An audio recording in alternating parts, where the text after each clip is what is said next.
The malicious say that the language of Malta is like if an Italian would try to speak Arabic.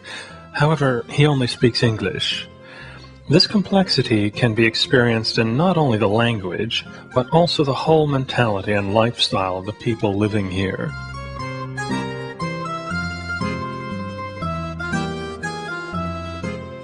Malta is located in the heart of the Mediterranean Sea, close to the coast of northern Africa and only 1,000 kilometers from Sicily.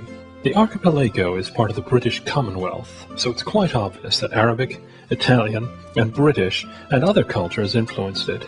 Malta's language basically is related to the Semitic language family, and so is related to Arabic and Hebrew.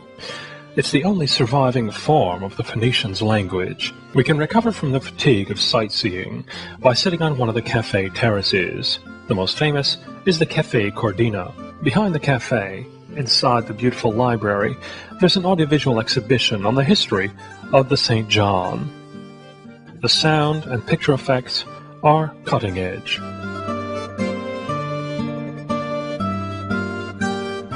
The Palace of the Grand Masters lasted 1 decade, starting from 1570. The Renaissance building has been both the Master's office and residence.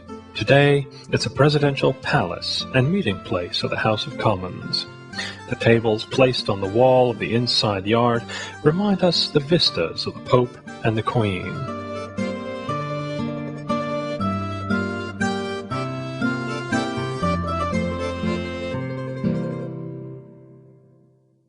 The interest of the Tricildesca, which is parallel to Liberty Street, is that it was the only street in Valletta where the knights have been allowed to fight a duel.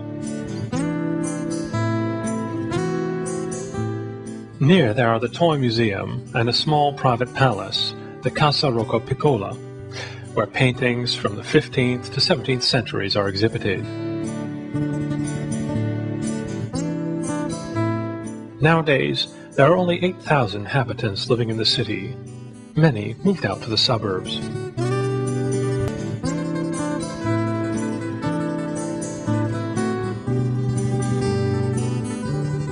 The star-shaped St. Elmo is built on the former place of a watchtower.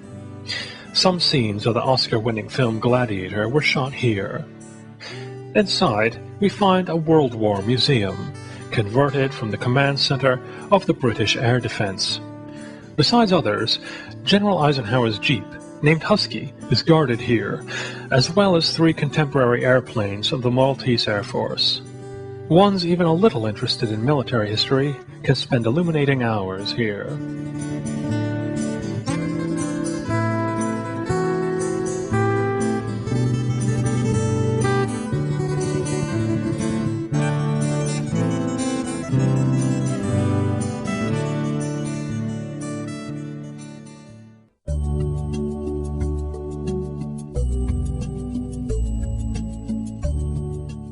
The most typical elements of the local constructions are the overhanging wood balconies which rest side by side like swallows' nests, reminiscent of Arabic traditions.